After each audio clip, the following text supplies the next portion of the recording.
नमस्कार, peptic time Madhya Pradesh समाचार में आपका स्वागत है। मैं हूं शिवेंद्र शुक्ला। किसानों के लिए केंद्र सरकार द्वारा जो बिल लाया गया था उसका भारतीय किसान यूनियन ने विरोध किया है।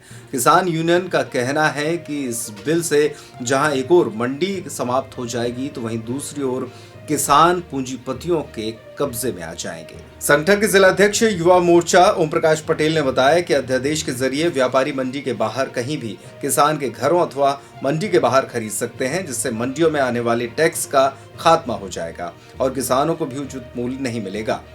उन्होंने बताया कि इस अध्यादेश से मंडी व्यवस्था पूर्ण खत्म हो जाएगी और बिचौलियों का बोलबाला हो जाएगा।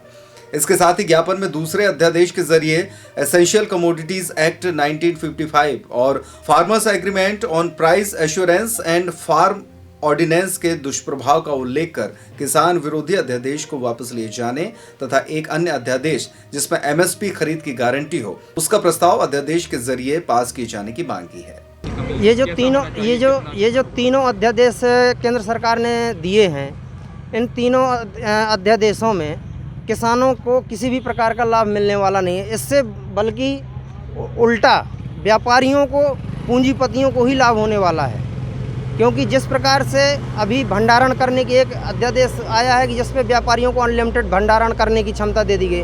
क्या अभी कोई कसर दी? जो व्यापारी भंडारण नहीं करते थे, क्या किसान भंडारण कर पा रहा है? ये मतलब एक विचारणीय बात है कि किसान कभी भंडारण नहीं कर पाया। वो सीधे अपने खेतों से निकालता है, सीधे जाकर के मंडियों में देता है। भंडारण केवल व्यापारी ही कर पाते हैं। तो क्या अभी कोई कसर दी जो अभी उनको और अनलिमिटेड कर दिया गया है? इससे सीधे सीधे बिचौलियों को और मुनाफाखोरों को फ़ायदा होगा, किसानों का कोई भला होने वाला नहीं। इस अध्यादेश की तो बिल्कुल ज़रूरत ही नहीं थी। दूसरा आया कॉन्ट्रैक्ट फार्मिंग की बात। तो कॉन्ट्रैक्ट फार्मिंग में आप किसानों की ज़मीन है, किसान की ज़मीन है, आप कॉन्ट्रैक्ट बेस पे उनका कॉन्ट्रैक्ट करवा लेंगे तो उनका कोई अधिकार नहीं रह जाएगा। केवल आप उसमें अगर जो मेहनत करेंगे उसकी मेहनत मजदूरी मिलेगी आपको।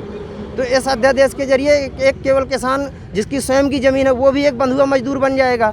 तो ये बिल भी जो है तो किसान के लिए बिल्कुल बेकार है।